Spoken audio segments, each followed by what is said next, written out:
This video is going to demonstrate how to use RFQs to request quotes from suppliers. This feature is exclusive to Builders Excellence, developed by SOS Consulting and powered by Zoho. Let's start from an inquiry and open a BOQ estimate. Each BOQ item has a feature to identify when an RFQ is required. You can see from the recipes when this feature has been selected. You don't have to identify the BOQ items that need an RFQ from here, but you can flag them in your templates or during your estimate, so they are already selected when you open the RFQ widget. Let's exit the BOQ estimate and return to the inquiry record. Now we are going to open the RFQ Management Widget to create a request for quote from the suppliers. You can open this widget from 3 locations in Builders Excellence.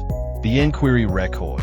The button is located in the right side of the screen, called Manage RFQs. The job record. The button is located under the Estimate tab. And from the RFQ tab in the Job Pipeline widget. These 3 locations mean you can create an RFQ during your estimating stage to help finalize your contract price, or during the job stage before you raise purchase orders. Let's look at how the RFQ Management Widget works. To demonstrate this feature, we are going to open the RFQ widget from an existing inquiry. We've already saved our estimate, but we have not yet converted the estimate to a proposal. From the inquiry record, we are going to click on Manage RFQs. This will open a pop-up of the widget, but if you prefer, you can click on Open in full page version at the top. When you create an RFQ, you will have the option to include the property address. If you have not entered this address into your inquiry or job, you can do it from here. Click on the Update Address button and use the Google address search. Then click on Save. The first tab is called BOQ Items. This displays the selected items where the RFQ feature was ticked. Click on the Not Selected to see all other BOQ items.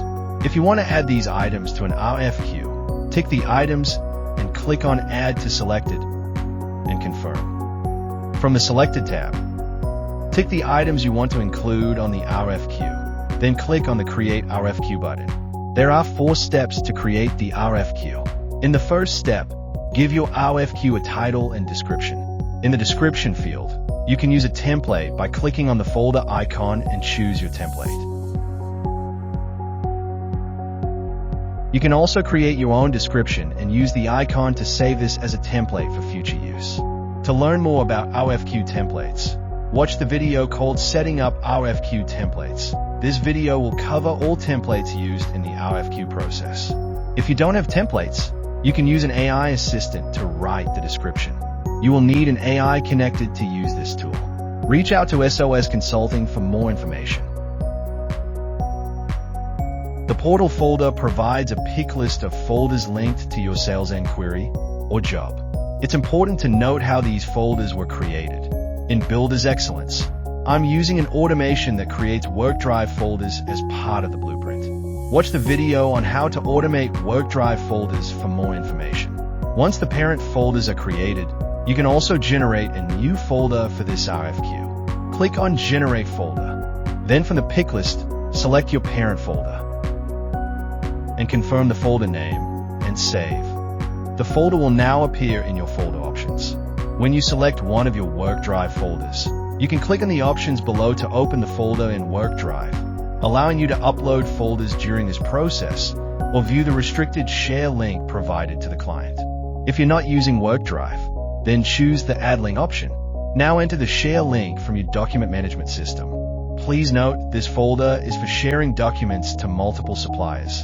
In a moment, we will create a folder for individual suppliers to attach any supporting documents for their responses. For this demo, I will be utilizing the Workdrive folder I just created, and I will untick the external folder link and choose interior painting. Now let's move on to the due date. Your RFQ can be linked to a project task in your schedule, which will populate the due date. Alternatively, you can set a due date.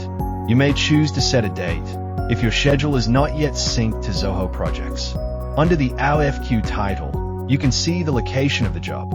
If you want to disclose the location to the supplier, click on Show Location, otherwise the address will be hidden. Your internal notes are not shared with the supplier, but recorded on the RFQ for you and your team. Once you have completed Step 1, proceed to the RFQ items on step 2. The item title, quantity, and description are pre-populated from the BOQ item. You can edit this description and use the special instructions to provide further information to the supplier. The Add Row button allows you to add a row to your RFQ, which is not in your BOQ estimate. You can also check this box to allow suppliers to also add their own rows if they need to break down the estimate. Alternatively, leave this unchecked to restrict their submissions to the rows provided. The Save and Resume button will save your changes. You will return to the first screen. Click on RFQs and Requests to see your saved entry and use the Edit icon to continue. Please note you may need to close the widget and reopen to retrieve the saved records. Now proceed to step 3. In this step, you can enter terms and conditions related to the RFQ. Again, you can use a template under the folder icon, AI to auto-generate your terms and save your updated terms and conditions to your templates for future RFQs. Once your terms and conditions are updated, move to step 4. In this tab, you're going to select the suppliers to submit the RFQ to. The suppliers listed below are subjected to the following condition. Under the supplier record, the checkbox called Link to Job is ticked. You can use the filters and search to find the suppliers you need, or create a new supplier under the Add New Supplier button. In this demonstration, I'm going to select an existing resource from a supplier already listed. Once you choose the resource, the supplier is automatically ticked, and I can see the portal is active. Adding new suppliers or new resources triggers portal invites. To learn more about this process, watch the video called Adding Suppliers and Resources via the RFQ. If the supplier does not have a portal, you can click this button to automatically generate one. This triggers the invite, which is covered in the video mentioned earlier. Now I'm going to select another supplier to send the RFQ to. Once you have selected your suppliers, you can create or link a supplier folder. This folder is private for the supplier, providing secure access for them to upload any documents supporting their RFQ response.